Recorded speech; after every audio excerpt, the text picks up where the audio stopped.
Hello, welcome to my first podcast.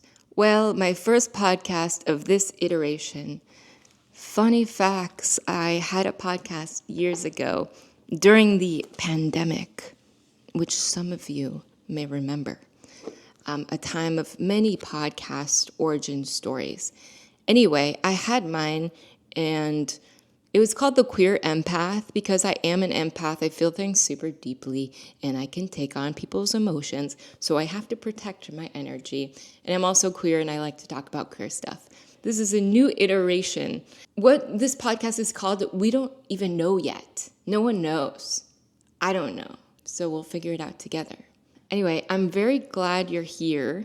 They're going to find a means of expression. And this is one form of it. What I thought we could talk about today is the period journal. This has been very, very life-changing. So I know not everyone watching or listening has a menstrual cycle, and that's fine. You can still stay here. You're still welcome. And you can get something out of this too, because this has to do with tracking what's going on in your body. And our bodies are changing day to day, and different things are affecting us all the time. But if you're someone who has a menstrual cycle, it's very, very impactful on how you operate in life, especially if you're an emotional person, someone who has a depression, which I was diagnosed with at age 14, or like bipolar or whatever. I can be an extremely emotional person, and I'm trying to harness that. Keeping track of what's going on in your body. Because I used to not be like this. I used to be like, everything was scattered and confusing. But this has been really helpful. It actually came about by reading this book. It's called Period Power by Maisie Hill. Day one of my period, which I will start today. I'm going to start my period today. How do I know? How do I know, you ask? Part of the tracking is you put day one, you put the date. And every morning we take our basal body temperature. It's your body's temperature right in the beginning of the day, right when you wake. It's at its lowest. So you take your temperature. There's a certain range that it is in different parts of your cycle. And during the second half of your cycle, it's actually higher. So I know I'm going to get my period when suddenly my temp goes down a little bit 14 days after ovulation. Yeah, I know, it's complicated stuff. And if none of these words have made sense to you, like if this is all new to you, that's fine. I'm not gonna like go super scientific in depth about it. I'm just gonna go into the parts that are helpful for me to track my moods and what's going on with my body in order to work with that and understand why I'm feeling more intense at sometimes, or why I have more energy, or why I'm super tired. So you put your temperature. I also put my sleep score. Basically, my watch, it measures like the amount of REM, the amount of deep sleep I get. It gives me a sleep score and my overnight stress. Interestingly enough, in the second half of your cycle, your body is actually in a more stressed state. Usually in the first half of my cycle, like day one of my period, my stress goes down a lot. How much energy I have goes up. I put my sleep, how well I slept or didn't. I have not been sleeping well lately, but it'll get better. My HRV, that's your heart rate variability.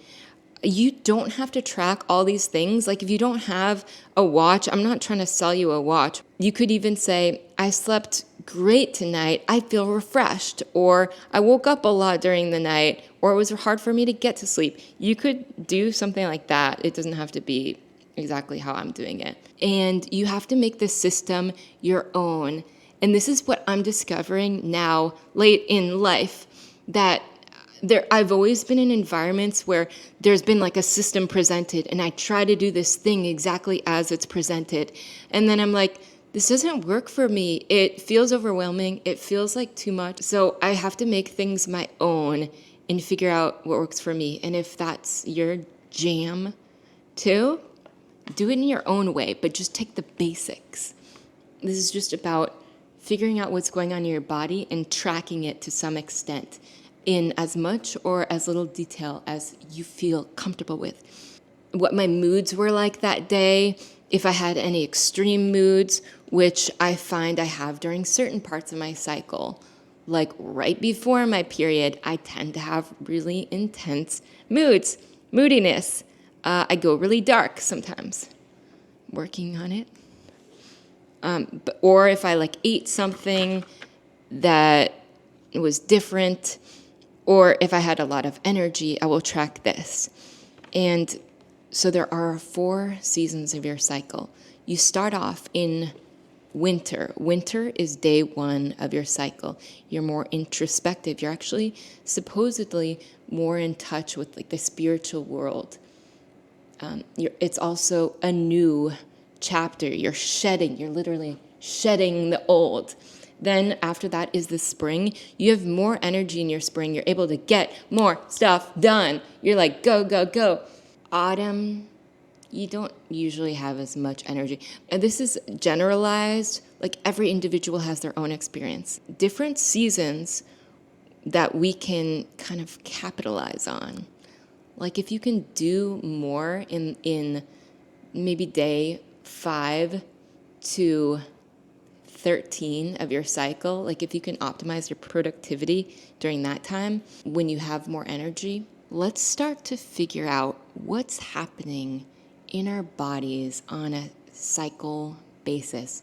Because we're not always in our harvest, in the time where everything's sprouting up, we're getting rewarded, our flowers are blooming. We're not always in that time. Sometimes we're planting the seeds.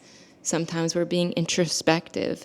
And I think tracking this all and getting in tune with your own body rhythms will kind of make you more compassionate for yourself.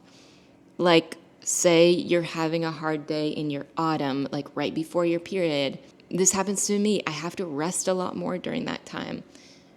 I can say, oh, I'm in this part of my cycle. Maybe it's okay to rest more. I can plan for that, give myself more time to be a little slow. This is all to say, getting in tune with your body is key. And you know what I've been realizing also? When my energy really dips and I need to lay down or something, because this happens frequently, I do get really tired. I'm so tired, and then I feel like I need to lay down. Sometimes actually, if I just start moving and dancing, I can take energy from different parts of my body and recirculate it, and all of a sudden feel vitality again. We can go more in depth with the period journal or menstrual cycles at a different point. Thank you for coming along this journey with me. This podcast is not just about menstrual cycles.